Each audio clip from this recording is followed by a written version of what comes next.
Good morning, everyone. Am I audible?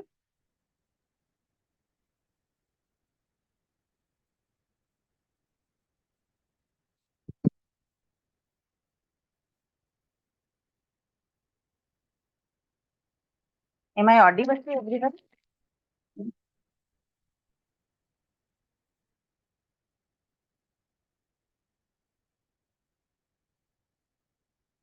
Okay, so we will going to start with our session. Today we are going to today I'm going to give you a presentation about fundamentals of cell culture. This is the another module of our certificate course. This is the second one that we are going to study about cell culture. Cell culture, it means these are the cells which we are going to remove from the living organism. Okay, so it means that cell culture, it means refers to the removal of the cell from any of the plants or animals and give them subsequent growth in the favorable condition. It means whatever the condition which we required inside our body, that condition is similar. We are providing them artificially outside the body, and that we are helping the cells to grow, and the cell that cells we have already removed from the living organism. So that culture which is known as cell culture. Okay, it means the cell we are using, that is from the living organism, and that cells only we are using for the different in vitro and in vivo assay. So this is known as cell culture. Now, what is the history of cell culture? From where, who is the scientist who have started using the cell culture from the screening of different diseases? So, preliminary, there is one scientist whose name is Wilhelm Rox. In the 1885, he has prepared a saline solution, and in that saline solution, he has tried to grow the embryonic chick cells. Okay, and after some period of time, there are some revolution done into the 1979. That serum saline solution, which is defined as the serum free medium from the neural cells. Mainly, there are two types of cell culture are used for the studying of different in vitro assays. So the first one is the preliminary primary culture, and the second is the secondary culture. So primary culture, it means that directly we are going to remove the culture cells from the body of any living organism. And the secondary culture, it means that we are going to take out or remove the cells from the living organism, and then we are doing some of the testing of that primary culture, which is known as secondary culture. Now this secondary culture is, again, there are of two types. Finite, it means its growth is in a finite condition, and second is the continuous. Now, first of all, we are going to study what is the meaning of primary culture. So, primary culture, it means that this is the maintenance of growth of a cell dissociated from the parental tissues like kidney, liver, and using some of the mechanical or enzymatic methods in the culture medium using suitable glass or plastic container. So, there are some of the containers are already available in the market. In that container, we are going to take out the cells from the living organism and keep that cells inside that specific glass or plastic container. After that, we are providing them some of the medium which is very much similar to the media which is already available into the human body or living organism, and keep it under some of the specific temperature, humidity for the growth of that specific cell. So which is known as primary culture. Now, these primary cell culture are mainly of two types. The first one, that is the adherent cell, and second is the suspension cell. Adherent cell, it means these are the cells with cells which directly sticks on the glass or plastic container. It means that they are cells having the characteristics of adherence. When you are giving the cells, or we are whenever you are going to keep that cells under the plastic container, after that, the cells have a property to adhere on the glass container cell wall. So that will going to stick on that cells, and after that they are started growing. So this is the image of actual real cell of a connective tissue. So it required some attachment to grow on their own. So it is known as adherent cells. The second type of cell, which is known as suspension cell. Suspension, it means it didn't require any type of adherence, it didn't require any type of wall to stick on that and for the growing. So suspension cells, which is mainly derived from the blood system, whatever the blood system, from that we are going to procure or we are going to derive the cells. And if you want to perform the in vitro assay, then as an example, lymphocyte, which is known as suspension cell. And the example of adherent cell, it means that kidney cells or a breast cancer cell. If you want to study the breast cancer, then there are some specific type of cells are we are going to procure from the person who are having the breast cancer, and then we are going to perform the in vitro assay with that specific cell. So these are the mainly two type of cell of the primary culture. Now, what is the secondary culture? So once we are going to remove out the primary culture or primary cell from the body of an living organism, and after that we are going to do the subculture. Subculture, it means this is the image here given, that is the image of tea flask. Tea flask, it means these are the specific type of cells or specific types of container. In that container, we are going to keep the primary cells or the cells which we are going to derive from the human body. After that, whatever the cell culture are there into the tea flask, after some period of time, like if it is a 1 to 2 week, after 2 weeks, the cell growth will be maximum. So we have to subculture that cells, and half of the cells we have to transfer or shift it to the another flask. So which is known as subculture, and whatever the cells you are going to transform into the another vessel, which is known as secondary culture. It means that once the primary culture is fully grown, and after that the maximum cells will be there and there is no place to again growth in that specific container. So we are going to take out some half of the cells and shift it to a new tea flask, which is known as subcultured, and that subcultured cells are known as secondary culture. So secondary culture is nothing but it is once the primary culture is maximally grow, and then after we are going to shift it the half of the cells to the new container, which is known as secondary culture. Now, what is secondary culture? So first of all, cell line. Cell line, it is defined as these are the cells or a strain which we are going to remove from the living organism that person are having some of the diseases or some of the disorder. It means that, as an example, again breast cancer, if some of the person having the breast cancer, so from that tumor, we are going to take out some of the cells, and that cells, by giving some of the like environment, artificial environment, which is equivalent to the human body, a female body, and that cells will grow similar to the condition to the human body. So which is known as cell line. Now this cell line is used nowadays for the doing some of the diseases. If I wanted to find out or if I wanted to develop the new medicinal herbal medicines for the cell line, for the breast cancer. So either I just wanted to perform that assay on the cell line or some of the another in vitro assay perform. So it is more better to perform on the cell line, because in the cell line, whatever cell we are using, that is from the human body. So the cell is exactly, if my medicine will be going to treat that cell or inhibit that cell, it means that that medicine will be going to work on the breast cancer patient. Okay. So this is known as cell line. Now, on the basis of lifespan, the cell lines are categorized into the two main groups. The first is the finite cell line, and second is the continuous cell line. What is the meaning of lifespan? Lifespan, it means the time period till that cells will have the ability to grow. So finite cell line, it means they are having the finite, it means a specific time period, and after that specific time period, the cell have loses its capability to regrow. That is the finite. And continuous, it means they are going to double and double it is specific. Like if the cell line having the continuous cell line growth, and its doubling time will be 1 week. So after the 1 week, if the cells are having the thousands, then it will be going to double within a 1 week. So it becomes 2000. So which is known as continuous cell line. Now there is another word is we are going to also use during the cell line study, that is the PDT, that is the population doubling time.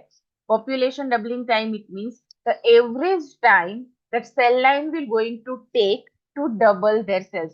Again, I have already given the example. If the cells are 1000, we are providing them our artificial all the environment which is equivalent to the human body. And whatever the time which required to double that 1,000 cells to 2,000, which is known as PDT, that is the population doubling time. Now, finite cell line, as I told you, that is the limited lifespan. They are having the limited time of period for their growing. It means that this much time period, after that, that cells are not able to double. Okay, after that cells, they are loses its doubling property, and that is why it is known as finite cell life. Okay. Now continuous cell line, again continuous, it means there is not a specific time period for that. It have ability to grow again and again. So it is known as continuous cell line. Okay. And there is also one thing that they are going to lose this doubling property. There are some of the reasons that there may be some of the chemical carcinogens we are giving. There are some of the infection. If the infections occur, then that cells will stop growing. Otherwise, the cell line are known as continuous cell line. Now, the ideal growth curve for the cells in the culture. Okay. So, ideal growth curves for the cells, it means that how that cells will going to grow. What is the growth period of the cells in which the culture will start grow? So first there it will be going to divided into the three phase. The first is the lag phase, then exponential phase and plateau phase. Lag phase, it means in that the cells will started growing but in a very slow rate. Okay, it means that the cells are 1,000, that it becomes a 2,000, but it requires some of the time. So it becomes a slow rate. Exponential, it means the highest time period, highest phase in which the cells will started grow or a double. In the plateau, it means that the cells have now stopped in a continuous phase. So after that phase, the cells will not able to grow in the highest rate. So this ideal growth curve will be divided into the three phase, the lag phase, exponential phase and plateau phase, and that will be also given for the both continuous cell line and finite cell line. Now, the main thing, that is the what is the morphology of cell. Morphology, it means that outer characteristics, or you can say physical characteristics. What is the shape, what is the appearance of that cells, which is known as morphology of cells. Now, on the basis of this morphology of cells, the cells of the human body is going to divided into the three categories, or you can say the cells of the living organism can able to divide it into the three categories. So the first one is the epithelial cell. Epithelial cell, it means these are the cell which attach to the substrate and appears flattened and polygonal in a shape. It means that they are polygonal shape. It means any of the shape which are having the five sides, that is the polygonal. Lymphoblast, it means cells that do not attach and remain into the suspension. As I told you, the suspension cell line which are having the lymphoblast. Lymphocyte is one of the example of this cell line. And the third is the fibroblast. It means these are the cells which attach to the substrate, appears elongated in the bipolar. So on the basis of its shape and appearance, the cells which going to divide it into the main three categories, and these are the images of the cells or a cell line which are able to categorize on the basis of its morphological characteristics. So first is the fibroblast. It means that these are the cells which are elongated. You can able to easily see this is the epithelial cells, and these both the cell lines are adherent cell line. It means it requires some of the supports to adhere on the surface, and then it will started growing. This is the lymphocyte. It means this is the suspension cell line. Suspension cell line, it means the cells are dispersed into the medium in which it requires growing. And these are the neuronal cell. Again, this is the neuronal, that is the adherent cell line. So this is the images of the morphology of cells, which is you can say derived from the living organism. Now, this is the chart of the cell line which is already available. We are going to procure the cell line from the NCCS Pune, that is the National Cell Culture Library, from where they are providing us cell lines, whatever the disease in which we need to work. And after that cell line, we are going to do the in vitro assess with the cell line. So here I have mentioned some of the cell lines. The origin of the species, it means that from which living organism you have procured the cell lines, which tissue, it means that here I have mentioned one cell line, that is the Vero cell line, right? So vero, it means this is the cell line which we have procured from the monkey. The kidneys of the monkey, what is the morphology, what is the ploidy, and what are the main characteristics which is present into that cell line. So this is the chart which used for the referencing in which you want to do the perform. There is one another cell line which is very much used. That is the CACO2 cell line, which is mainly used to treat the carcinoma of a liver. Then MCF7, which is used for the breast cancer cells. So these are the different cell line which we are using for the different in vitro assays. And now these are the basic equipments is required for the cell culture library. It doesn't require any sophisticated instrument, but it requires 2 to 3 main instruments. With the help of that, we can able to perform the cell culture in our own laboratory. Okay. So and the first thing, these are again some of the consumables or containers. You can say the first is the cell culture hood. It means we required a vertical or horizontal airflow. BSF2 cabinets, class 2 cabinet is required here for the cell line. Then incubator we required, that is the CO2 incubator. It means that in that incubator, we can able to incubate our cells for their growth.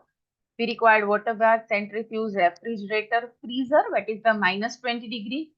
We also required cell counter, that is the automated cell counter. But if it is not there in your laboratory, then also it is okay. We can able to count it manually also. Then inverted microscope, that is a specific type of microscope which we require to observe the morphology of cell, whatever the cells that we have procured and how that cells will grow. Is there any changes or is it able to retain the actual shape and size whenever you are going to do artificially grown outside the body? So this microscope is required for the observing the cell lifespan. And then we also required liquid nitrogen just to preserve that cells whenever it is not in use. We also required sterilizer because the sterilization is very, very important because cells is very much prone to the infection to the outer area. So we required sterilizer, pH meter, cell culture vessel, pipette, syringe, needles. There are so many things which we required. Then the main thing, that is the CO2 incubator. What is CO2 incubator? So CO2 incubator, it is that this is the instrument which helps to maintain the CO2 and bicarbonate as a buffer. So this is the instrument, a very big instrument is there in which we have to kept our cells. The T flask, and in this T flask, we have already filled with the growth medium. pH is also maintained, but with the help of CO2 incubator, this CO2 incubator will helps to maintain the oxygen and carbon dioxide level to the cells, which helps them to grow. This is the image of CO2 incubator. You can able to see, and the mainly CO2 incubator is required 5 to 7% of CO2 in air and 4 to 10% CO2 is common for the most of the cultural experiment.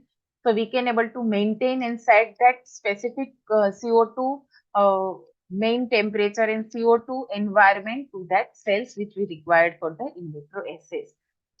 Now this is the inverted microscope. So this is the upright microscope, whatever the microscope we are using in our laboratory in the pharmacognosy lab, which is very much similar. This is the inverted microscope which we are using for the cell culture. Why it is inverted? So with the help of inverted microscope, we can able to see the cell cultures, the morphological characteristics. Because whenever we are procuring the cell line from the NCCS Pune, they are having the very good, you can say very good morphological character. But due to some of the transportation or due to the medium changes, subculture, is there any chances that the cells will loses their doubling time or cells will going to lose their any morphological characters or any infections will be occur? So there may be chances for that, and because of that we required the inverted microscope. Now again, this is the basic requirement for the maintenance of cell culture. We have procured the cell line from the NCCS Pune. Now what was the next step? So I required some of the media which are having the specific nutrients and the specific conditions which is similar to the human and living body. So it requires some of the medium, some of the conditions, some of the enzymes, some of the proteins which helps the cells to grow outside the living organisms. So first is the basal media. Basal media, it means that helps to maintain the pH. It helps to provide the nutrients, energy source. So the main media that is the use, that is the MEM and DMEM. Then what is the components of this basal media? So it mainly requires inorganic salts. It also having the pH indicators. They are having the buffers and the ketoacids. Now these are the things which is present in the media, and because of that, it helps to maintain the main condition in cell metabolism, which helps to grow to double. Okay, so this is the main thing which is present into the medium, basal medium, which required for the growth of the cells outside the living organism. Now, it also contains some of the carbohydrates as an energy source, vitamins, which is act as a precursor for numerous cofactor, which is also help for the cells growth, proliferation. There are some of the elements which is zinc, copper, selenium. Now, they are having the some of the supplements like non-essential amino acid, glutamine. It means that whatever the things which are having in our body, whatever the conditions, favorable condition is required to grow the cells in a normal condition, that everything we are going to provide artificially outside the human body. Now it also contains some of the growth factors, hormones, example is insulin. Some of the antibiotics also we have to add. Why antibiotics? Because antibiotics is helps to kill the bacterial infection or contamination which may be occur due to some of the handling or due to the handling of the culture or subculturing. Whatever the contamination can occur to the cells, that cells will be that bacterial or fungal contamination can be killed or inhibited by the antibiotics. So we are also going to add some of the antibiotic solution to our cell culture. Now we are also going to provide a fetal calf or bovine serum. This is the important source which helps to grow the other adder cell. It also having some of the hormones, lipids, minerals. It regulates the cell membrane. They are having the permeability. This is also a carrier for the lipids, enzyme, micronutrients, and the traces of elements which are present in the cell. Now, what is the disadvantages of the serum which we are going to add? So, there may be chances that with the help of serum, there is a growth of some of the infectious agent.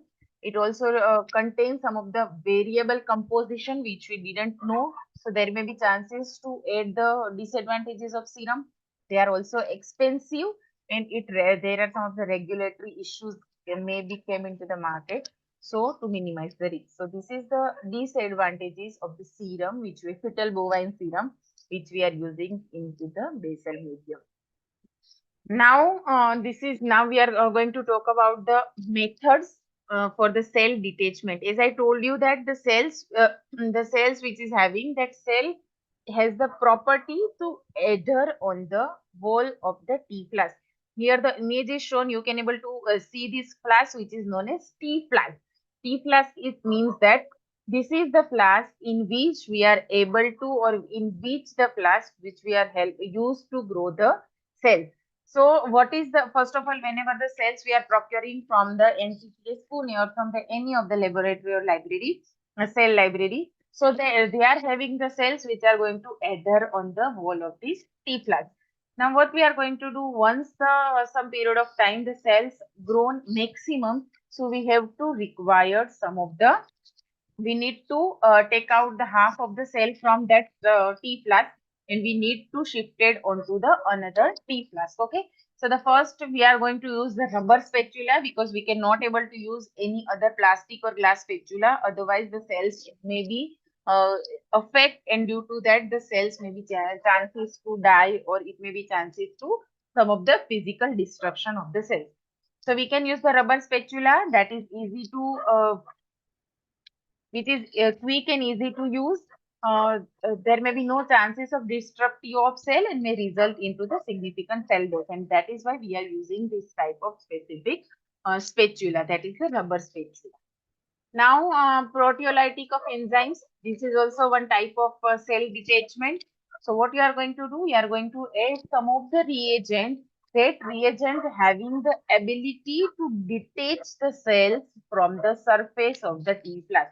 It means that they are going to break the bond between the cells and the wall of the T flask. So that specific reagent we are going to add into that flask, and after that, whenever you are going to take out that trypsin from the cells, so some amount of cells will going to detach from the surface of the tea flask, and after that we are going to shift that flask, that specific type of cells into the another cell, into another tea flask. But there may be chances to damage the cells, there may be chances to affect the surface of cells, so this is not that much convenient method to use the reagent which are having ability to detach the cells from the surface of the tea flask. Now, how to do? We are going to culture the cell in the laboratory. So first of all, whenever we are going to procure the cells from the any of the cell libraries, that may be in the form of frozen cell culture, or then maybe into the medium also. It means frozen, it means they have already freezed that cell line into a specific time period, or for the specific time period in a specific condition. So whenever we are procuring, why they are going to make it frozen? Because due to the transportation to a longer time, it will not going to affect the cells. So the frozen culture that we are procuring, after that in the frozen culture, we are going to add some of the culture medium and everything. And that in the aseptic condition, we are going to provide a specific environment to that cell. So cells will started growing. Once started growing, a specific time period when the cells will fully grown, we are going to do the subculture. After the subculture, we are going for the cryopreservation. Now, what is this cryopreservation? Cryopreservation, it means that we are going to preserve that cells into the minus degrees that we are going to discuss in another slide. That is into the minus degree, so that the cell will loses its property to double. It means in that specific condition, the cells will not able to double. But whenever you are going to take out the cells from that freezer, then after it again regain its property to double. So which is known as cryopreservation. Now, how to do the subculturing of the cells, or if another word we can use, that is the passage of cells. So first of all, what is the requirement of subculturing? So just to maintain the cell into the culture, that once the cells numbers will grow, so it doesn't, if I am having the flask, that flask having the 1000 cells, or you can say 1 lakh of cells. If the cells will started growing and it will be doubling to a 2 lakh cells, so now in that specific tea flask, whatever the media which is present in that tea flask, that media cannot able to provide a sufficient nutrition for the growth of that huge amount of cells. And because of that, we need to take out the half of the cells from that flask, and we are going to shift it to the another flask. Okay. Now, what is the requirement where we are going to do the subculturing? So first 70 to 80% confluency will be there. Confluency, it means the growth period. It means that how much numbers of cells are grown. So if the cells will grown to the 80%, then we are eligible to do the subculturing. Okay, then wash that cells with the PBS. That is this is the one type of buffer. And in this solution, whenever you are going to wash the cells with that, so whatever the dead cells are there into that culture, they are going to remove. Now we are going to use some of the reagents like EDTA, that serum, then that all the process how to do the subculturing, that will be discussed into the next session, which we are going to hold today by the another man. Now this is the this is the process of subculturing, that we are first of all we are going to check the confluency, remove spent medium, wash it with the phosphate valine sulfur, then incubate with the trypsin EDTA solution, then resuspend the serum media and transfer to the cultural flask. Now the another word which comes into the cell line study, that is the cell viability. Cell viability, viability it means living. So how much amount of cells are viable? If I am having thousands of cells, so it doesn't mean that all the 1000 cells are live. There may be chances that there are some of the cells may be died because of some of the external pressure, because of some subculture, because of transportation. There are so many reasons, and due to that reasons, the cell may able to die also. So whenever you want to perform any of the in vitro assays, we have to perform the cell viability assay. Cell viability assay gives us the result that how much amount of cells are live and viable so that we can able to perform our in vitro assays. And that cell viability can be done with the help of trypan blue. This trypan blue is one of the dye which is available into the market, and with the help of that we can able to find out the numbers of viable cells. Now how we can able to do so? Just we have to prepare a trypan blue dye solution. We are performing. You have already done one of the practical, that is the RBC count in your semester 1, right? So we are using that Newbar's chamber, and in that Newbar's chamber we are keeping our cell solution. On that we are able to add this trypan blue solution. Now, whatever the cells we are dead, whatever the cells are dead, they are not able to take up the dye. It means that viable cells are non-permeable and non-viable cells are permeable. It means those are the cells which are dyed. Whatever the cells are dead, which are dead, that cells turns to a blue color. And whatever the cells that remains its morphological character as it is like a transparent, it means that the cells are viable cells. So by the counting of it, the blue cells are dyed and transparent cells are viable. So on the counting of that, we can able to find out the numbers of viable cells with the help of hemocytometer, that is the Newbar's chamber. And the formula is that percentage of viable cell is equal to numbers of unstained into 100 divided by total number of cells. So we can able to find out the numbers of viable cells. This is how we can able to find out the numbers of cells that are live and numbers of cells that are dead. This is the again a process through which we can able to find out. So this is the Newbar's chamber. Here I have added the cell culture in the trypan blue, and then we have to observe under the microscope.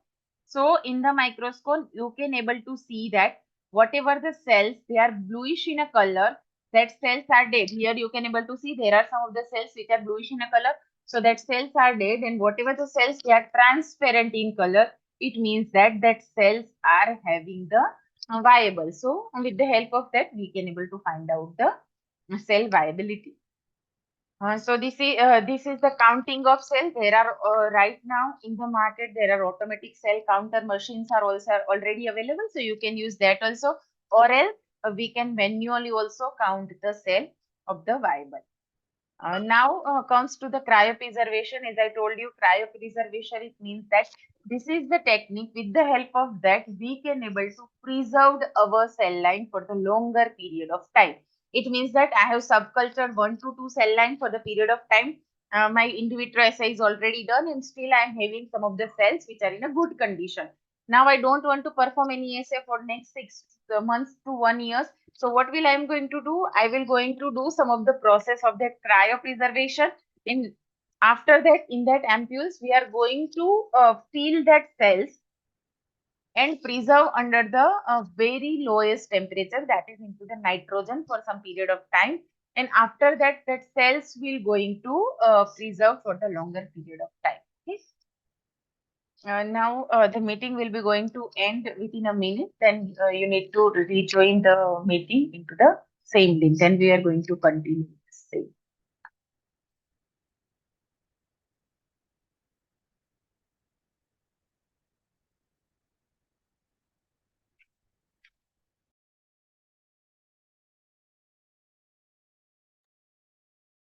Okay, so cryopreservation, it means that, as I told you, that this is the technique with the help of that we can able to preserve our cells for the longer period of time. Okay, so what is the requirement to do this cryopreservation? So first of all, it will going to reduce the risk of the microbial contamination. The contamination, it can be occurred to the cells. So the microbial contamination will be there is no risk of it. Then reduce the cross contamination. It means that same in the same time we are going to work on the 2 to 3 different cell lines. Like I am working on the breast cancer cell line. Some person will going to use the colon cancer cell line. So there may be chances of cross contamination. There may be chances of one cell line will going to contaminate the another. So with the help of that, we can also reduce reduce the risk of genetic drift, reduce the risk of conducting the cells at the consistent low paces. So this is the requirement. With the help of that, we can able to do the cryopreservation. Now, this is the process of the cryopreservation. And first of all, the cells, what we have cultured, in that we suspend that cells and we are going to add some of the serum containing media, centrifuged it. After that, whatever the cells which are suspended at the bottom of that centrifugation, that we are going to take, in that we are going to add DMSO or a glycerol or FBBS, that is the 14 bovine serum, then transferred to a cryo vial, that is the specific vial which is used for the cryopreservation, and transferred to the liquid nitrogen storage tank. Then thawing of the cell, it means that whatever the cells which have prepared, which have cryopreserved, that cells will used again for the cell line assay. It means that I have cryopreserved my cell, and after that again I wanted the cells to do the in vitro assay. So that process which is known as thawing. Thawing, it means removal of that cryo vial from the nitrogen tank, and after that it will be immediately placed into the water bath, that is at the 37 degrees centigrade. So with the help of that process, after the opening, we are going to add some of the ethanol, then do the centrifugation. There is some of the procedure. With the help of that, we can able to recollect our cells from the cryopreservation, from the frozen culture, and then after we can able to use the cells for the different in vitro assays. Now, the contaminants of cell culture, there may be chances that there are some of the contamination can be happens to our cell line. So first, it may be with the help of chemicals, that chemical we are using, there are some of the toxins or plasticizers which may be affect the cell line. And second is the biological. Biological, it means that there are some of the visible effect to that culture, some of the yeast, some of the bacteria, fungus. Because of this contamination, there may be chances that our cell culture or cell line may be contaminants. Now, what is the effect of biological contamination? So, with the help of biological contamination, there may be chances that there are some of the byproducts will be formed. It means that I am having my cell line, and due to some biological contamination occur, there may be chances that it will be going to form a new type of variety of cell line. So, there will be new bioproduct may be occur, and it also produce some of the hydrogen peroxide, which is very much toxic to the cell line. Now, how to do the detection? So, the main detection of the contaminants, that is the turbidity may be occur. It means that I am having the T flask, the T flask which are having the T flask which are having the bacteria. Sorry, cell lines. Now, what we are going to do after some period of time, if you can able to see, there is some of the turbidity in the solution. Turbidity, it means the haziness. If there are having some of the haziness in your solution, it means that there is a chances of the contamination. Now, how can the cell culture contamination can be controlled? So first, we are going to use the aseptic technique. It means that we are having the laminar flow, horizontal, vertical laminar flow is there. We are using some of the antibiotics with our cell solution. Then keep contamination free to the environment. We are going to sterilize each and everything. We are going to fumigate the workplace where we are going to do the cell culture assay. So these are the very small errors. If you are going not to do that errors, then it may be there may be chances that we can able to control the contamination.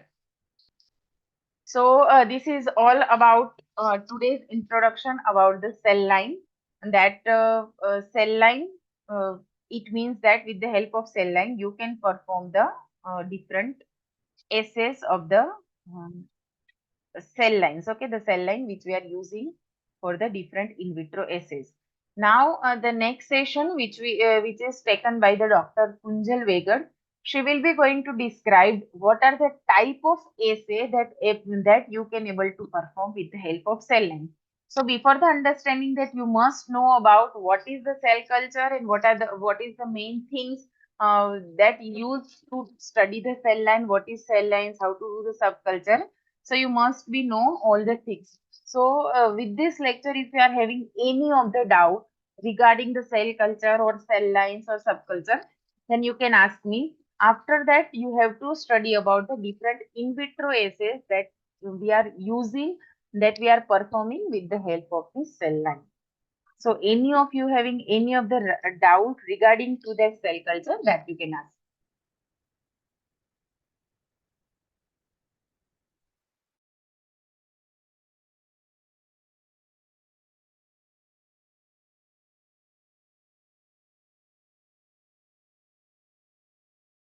This is the new technique. Right now, each and every researcher are using this type of techniques for their research work because it is very much easy to perform. This is the in vitro assay. It means that studies that can be performed outside the living organism. That is the first benefit.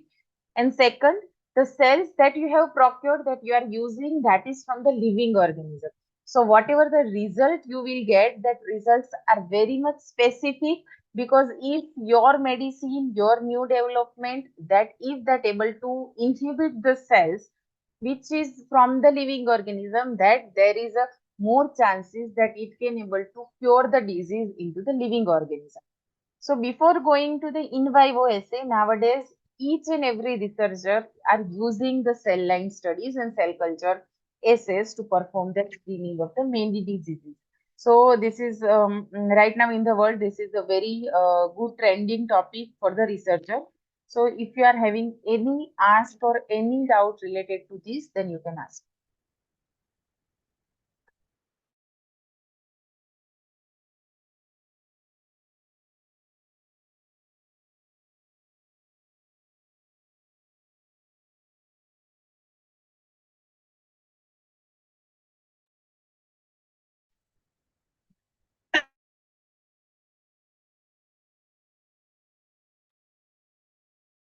Okay, so if you are having no doubt, then you can leave the meeting. Thank you each and everyone. And now you will going to join again into the different link which I have provided you. At 11 o'clock, you can join the meeting again. Thank you so much for the joining this session. Okay, thank you. I'm going to end up this meeting.